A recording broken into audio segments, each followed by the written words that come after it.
Hi students, क्या हाल है आप लोगों का। Welcome again to lectures club.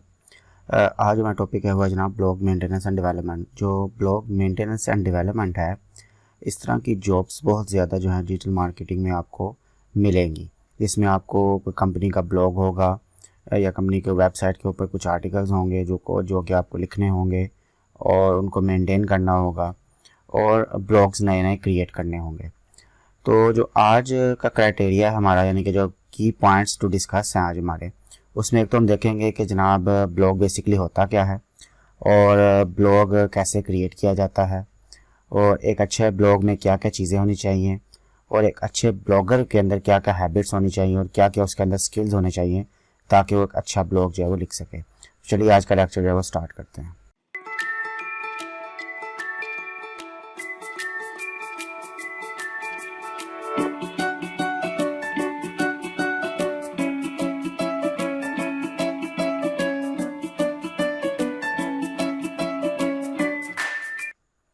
What is a blog? एक ब्लॉग बेसिकली है क्या?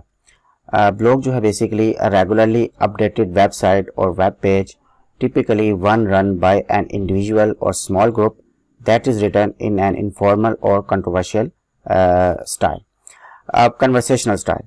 अब ये देखिए कि ब्लॉग बेसिकली क्या है, एक कोई वेबसाइट है या कोई वेब पेज है जिसमें आप डिफरेंट आर्टिकल्स जो हैं वो लिखेंगे कंपनी के लिए, अब क्लाइंट के लिए, जो आपका क्लाइंट होगा, और एक ऐसा आर्टिकल लिखेंगे जिसमें कंपनी की या क्लाइंट जिस चीज़ को प्रमोट करना चाहता है उसके बारे में इंफॉर्मेशन भी हो और ऐसा स्टाइल हो कि जैसे आप लोगों से बात कर रहे हैं। कन्वर्सेशनल स्टाइल का मतलब ये है कि आप जैसे लोगों से बात कर रहे हैं। मैं आपको एक एग्जाम्पल दिखाता हूँ, फिर आपको समझ आएगी कि बेसिकली ब्लॉग है क्या।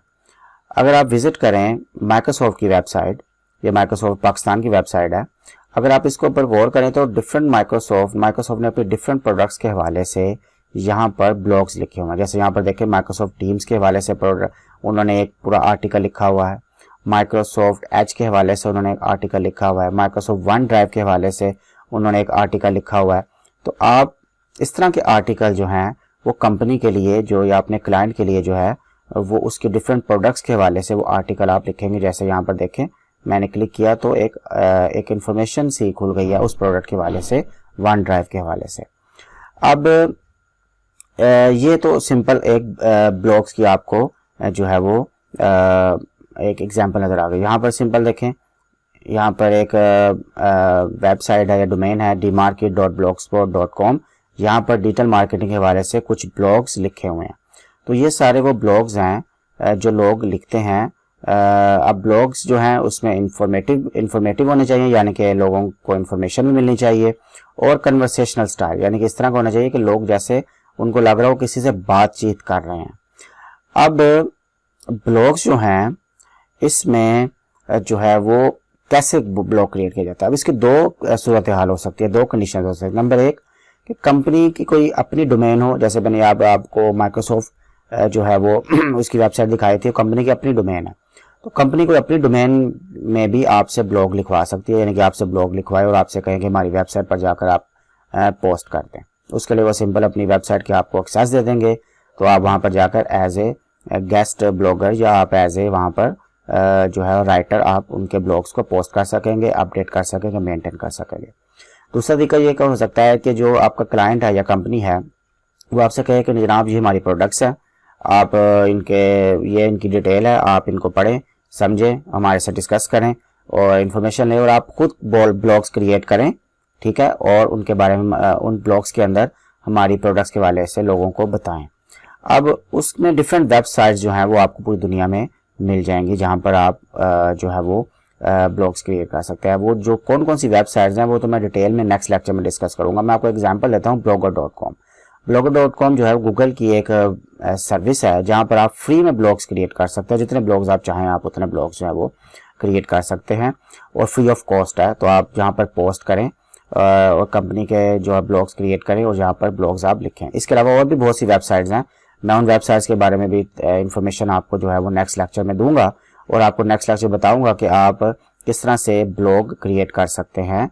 कंपनी अगर आपकी जिम्मेदारी लगा दे कि आपने ही ब्लॉग्स क्रिएट करने हैं, सही है, तो आप किस तरह से एक पूरा ब्लॉग, एक वेब पेज या वेबसाइट जो है वो आप क्रिएट कर सकते हैं क्लाइंट के लिए। और वहाँ पर आप पोस्ट लिख सकते हैं। जो मैंने आपको जो एग्जांपल दी थी dmarket.blogspot.com, ये मैंने ही एक टेस्टिंग के लिए ब्लॉग बनाया था blogger.com के ऊपर, और मैंने यहाँ पर आप देखें डिफरेंट आर्टिकल्स जो हैं वो पोस्ट किए हुए हैं। ये आर्टिकल्स तो काफ़ी पुराने हैं, ये टेस्टिंग के लिए मैंने किए थे। तो आप जब मैं यानी कि डिजिटल मार्केटिंग सीख रहा था तब मैंने ये चीज़ें जो है वो वहाँ पर आर्टिकल्स वगैरह लिखे थे और पब्लिश किए थे blogger.com के ऊपर।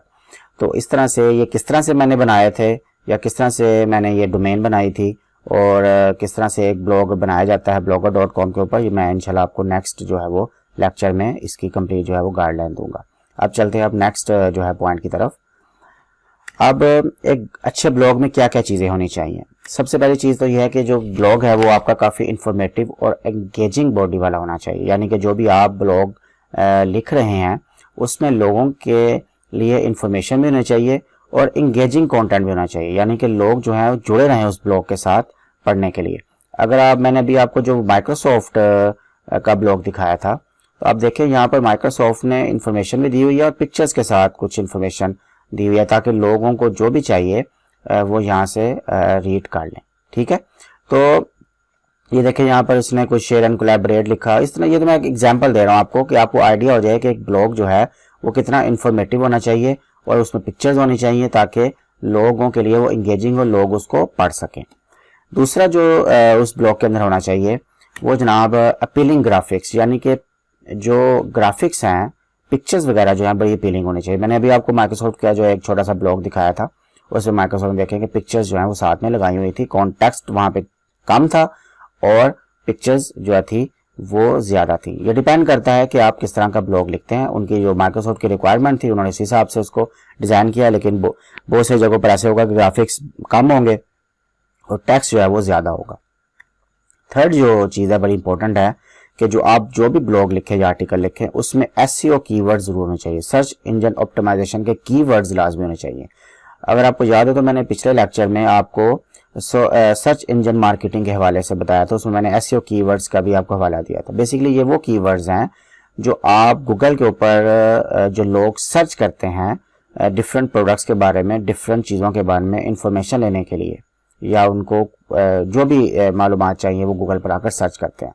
तो आप जब भी ब्लॉग लिखें उसमें आप गूगल के इस एसईओ कीवर्ड्स को जो है वो लाजमी मद्देनजर रखें। मैं आगे जाके गूगल एडवर्ड्स जब आपको सिखाऊंगा तो वहां पर मैं आपको बताऊंगा कि आप एसईओ कीवर्ड्स की रिसर्च जो है वो किस तरह से कर सकते हैं। गूगल के सॉफ्टवेयर को यूज करते हुए या डिफरेंट सॉफ्टवेयर को यूज करते हुए आप किस तरह से कीवर्ड्स की रिसर्च कर सकते हैं, मैं आगे जाके आपको ये समझाऊंगा। तो आप वो कीवर्ड्स को लाजमी रखें, उससे ये फायदा होगा कि जब भी लोग गूगल के ऊपर सर्च करेंगे तो वो हाई चांसेस होंगे कि आपका ब्लॉग जो है गूगल लोगों के सामने ले आए और उन लोगों के बारे को भी आपकी क्लाइंट की प्रोडक्ट के बारे में इंफॉर्मेशन मिल जाए जिनको आपने शेयर नहीं की थी वो इंफॉर्मेशन।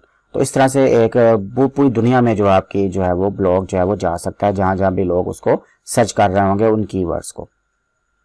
उसके बाद जनाब एक अच्छा ब्लॉगर में क्या क्या खूबियाँ होनी चाहिए या क्या क्या उसके अंदर चीज़ों का उसको किन किन चीज़ों का ध्यान रखना चाहिए। तो सबसे पहले तो बात यह है कि एक अच्छा ब्लॉगर की जो सबसे इम्पोर्टेंट बात है वो ये है कि उसके पास एक ब्लॉग की स्ट्रैटेजी होनी चाहिए, यानी कि जब भी वो ब्लॉग लिखे तो एक स्ट्रैटेजी के साथ लिखे। जब भी आप मार्केटिंग करेंगे तो डेफिनेटली स्ट्रैटेजी नहीं होगी तो मार्केटिंग किस तरह से करेंगे।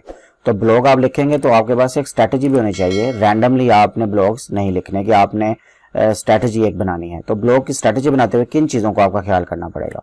नंबर एक कि हु यू आर टारगेटिंग, यानी कि आपने किस ऑडियंस को टारगेट कर रहे हैं। आप क्या गाड़ियों के ऊपर आर्टिकल लिख रहे हैं, क्या आप कॉस्मेटिक प्रोडक्ट्स के ऊपर आर्टिकल्स लिख रहे हैं या ब्लॉग्स लिख रहे हैं, क्या आप मोबाइल फोन्स के ऊपर लिख रहे हैं या आप किसी सॉफ्टवेयर के ऊपर जो है वो लिख रहे हैं। तो सबसे पहले तो आपकी टारगेट ऑडियंस का पता होना चाहिए कि आपकी टारगेट ऑडियंस कौन सी है, उसमें मेल हैं या फीमेल हैं या बूढ़े लोग हैं या जवान लोग हैं। इन चीज़ों का आपको ख्याल करना पड़ेगा। तो पहले आपको पता होना चाहिए कि आपकी टारगेट ऑडियंस क्या है। उसके बाद what type of content will you produce, तो आप किस तरह किस्म का कंटेंट जो है वो लिखेंगे, ये भी आपके पास स्ट्रैटेजी होनी चाहिए। इसके लिए आप क्लाइंट के साथ डिस्कस कर सकते हैं कि क्लाइंट को किस किस्म का कंटेंट चाहिए। अगर क्लाइंट नहीं तो फिर आपको खुद से रिसर्च करनी पड़ेगी, देखना पड़ेगा कि किस तरह का कंटेंट मुझे बनाना पड़ेगा। यूजुअली जो है वो क्लाइंट के साथ आप डिस्कस करें तो आपको बहुत सारी बातें जो है वो पता चल जाती हैं। क्लाइंट ही आपको गाइड कर देता है कि आपको किस तरह का कंटेंट जो है वो प्रोड्यूस करना है। थर्ड है जनाब, how often will you post, यानी कि आप जो पोस्ट करेंगे, आर्टिकल जो पब्लिश करेंगे आप, वो कितने कितने टाइम के बाद पब्लिश करेंगे। तो ये बड़ा इंपॉर्टेंट है, कंसिस्टेंसी जो बड़ी इंपॉर्टेंट है। एक तो ये है कि आर्टिकल इतनी लेट भी पब्लिश ना करें कि लोगों का इंटरेस्ट जो है वो खत्म हो जाए, इतने ज़्यादा भी पब्लिश ना करें कि लोगों के लिए वो एक सरप्लस काम हो जाए, लोग कहें यार ये ओवरवेलमिंग हो गया, हाँ इतने ज़्यादा आर्टिकल कैसे पढ़े थे, लोग फिर बोर हो जाते हैं। तो हफ्ते में एक आर्टिकल, 2 आर्टिकल, डिपेंड करता है कि आपकी स्ट्रैटेजी क्या है और कितनी प्रोडक्ट्स के बारे में आपने लोगों को इन्फॉर्मेशन देनी है। नंबर 4 है जी, where will you promote your content, यानी कि जो आपने ब्लॉग्स लिखे हैं वो किस जगह पर आप प्रमोट करेंगे। उसको यूट्यूब पे प्रमोट करना है, आपने फेसबुक पे करना है, ट्विटर पे करना है, इंस्टाग्राम पे करना है, कहाँ पर आपने प्रमोट करना है। तो ये भी आपके पास एक स्ट्रैटेजी का हिस्सा होना चाहिए कि आपने कंटेंट को किस जगह पे प्रमोट करवाना है या किसी और वेबसाइट पे प्रमोट करवाना है आपने। तो ये भी आपके पास एक जो है वो स्ट्रैटेजी का हिस्सा होना चाहिए। Last but not the least, interaction with readers, यानी कि जो रीडर आपके पोस्ट को पढ़ रहे हैं, जो भी आपने लिखी है पोस्ट, फेसबुक के ऊपर लिखी है, ट्विटर पे लिखी है या कोई अपना ब्लॉग बना के लिखी है, उसके ऊपर जो कमेंट्स आ रहे हैं उनमें जो रीडर्स हैं उनके साथ इंटरेक्शन भी आप बड़ा ज़रूरी है। उससे आप एक अच्छे ब्लॉगर बन के सामने आएंगे, आपको पता चल जाएगा कि आप किस तरह से अपने कंटेंट को बेहतर कर सकते हैं और पहले से लिखे हुए कंटेंट को आप अपडेट कर सकते हैं। तो ये 5 चीज़ें बड़ी इंपॉर्टेंट है ब्लॉग की स्ट्रैटेजी जो है वो बनाते हुए। आई होप कि आपको ये कॉन्सेप्ट क्लियर हो गया होगा कि जो ये इस किस्म की अगर जॉब आ जाए तो उसमें आपको क्या कुछ करना पड़ेगा। नेक्स्ट वीडियो में आपको बताऊंगा कि आप किस तरह से ब्लॉग्स जो है वो फ्री में क्रिएट कर सकते हैं। अगर क्लाइंट आपको अपना डोमेन जो है वो यूज़ करने नहीं देता या आपसे कहता है कि जनाब आप खुद से ब्लॉग्स बनाएं और लिखें डिफरेंट वेबसाइट्स के ऊपर और लोगों को बताएं हमारी प्रोडक्ट्स के बारे में, प्रमोट करें हमारी प्रोडक्ट्स को, तो वो मैं इंशाल्लाह आपको नेक्स्ट जो लेक्चर में बताऊँगा। तो आज के लिए इतना ही है। तो आप इस वीडियो को लाइक भी कीजिएगा, चैनल को सब्सक्राइब भी कीजिएगा और बेल के नोटिफिकेशन को ऑन करना नहीं भूलना, ताकि नेक्स्ट वीडियो में अपलोड करूंगा तो आपको नोटिफिकेशन मिल जाएगा। मिलते हैं अगली वीडियो में। अल्लाह हाफिज़।